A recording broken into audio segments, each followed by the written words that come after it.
n'y a donc maintenant aucune condamnation pour ceux qui sont en Jésus-Christ. En effet, la loi de l'esprit de vie en Jésus-Christ m'a affranchi de la loi du péché et de la mort. Car chose impossible à la loi, parce que la chair la rendait sans force, Dieu a condamné le péché dans la chair en envoyant à cause du péché son propre Fils dans une chair semblable à celle du péché, et cela afin que la justice de la loi soit accomplie en nous, qui marchons non selon la chair mais selon l'esprit.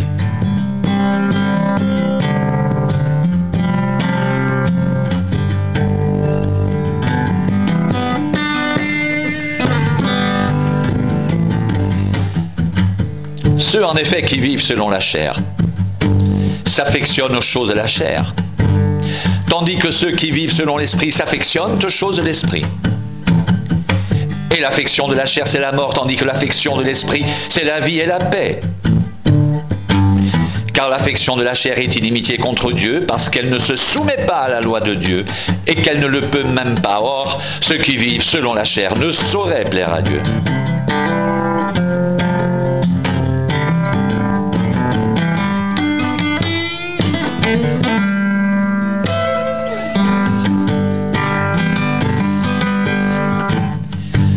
Pour vous, vous ne vivez pas selon la chair, mais selon l'esprit.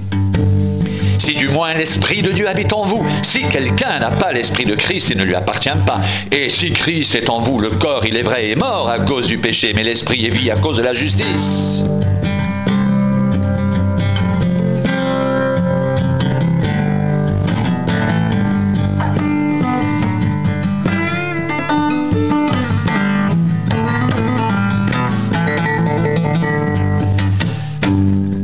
Et si l'esprit de celui qui a ressuscité Jésus d'entre les morts habite en vous, celui qui a ressuscité Christ d'entre les morts rendra aussi la vie à vos corps mortels par son esprit qui habite en vous. Ainsi donc, frères, nous ne sommes point redevables à la chair pour vivre selon la chair. Si vous vivez selon la chair, vous mourrez. Mais si par l'esprit vous faites mourir les actions du corps, vous vivrez.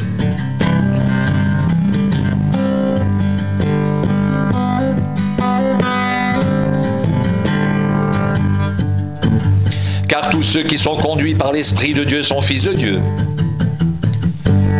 Et vous n'avez pas reçu un esprit de servitude pour être encore dans la crainte, mais vous avez reçu un esprit d'adoption par lequel nous crions « Abba, Père !» L'Esprit lui-même rend témoignage à notre esprit que nous sommes enfants de Dieu. Or, si nous sommes enfants, nous sommes aussi héritiers, héritiers de Dieu et co-héritiers de Christ, si toutefois nous souffrons avec lui afin d'être glorifiés avec lui.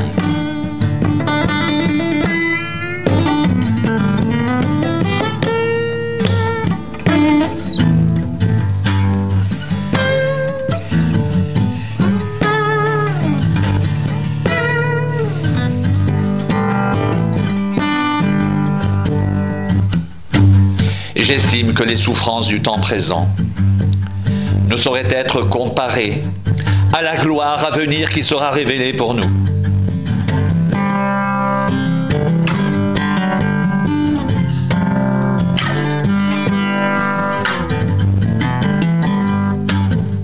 Aussi, la création attend-elle avec un ardent désir la révélation des fils de Dieu.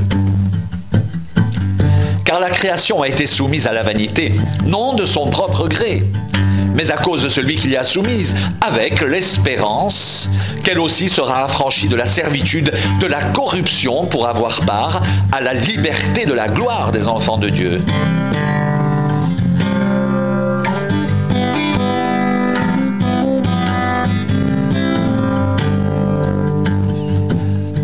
Or, nous savons que jusqu'à ce jour, la création tout entière soupire et souffre les douleurs de l'enfantement. Et ce n'est pas elle seulement, mais nous aussi, qui avons les prémices de l'esprit, nous soupirons en nous-mêmes en attendant l'adoption, la rédemption de notre corps.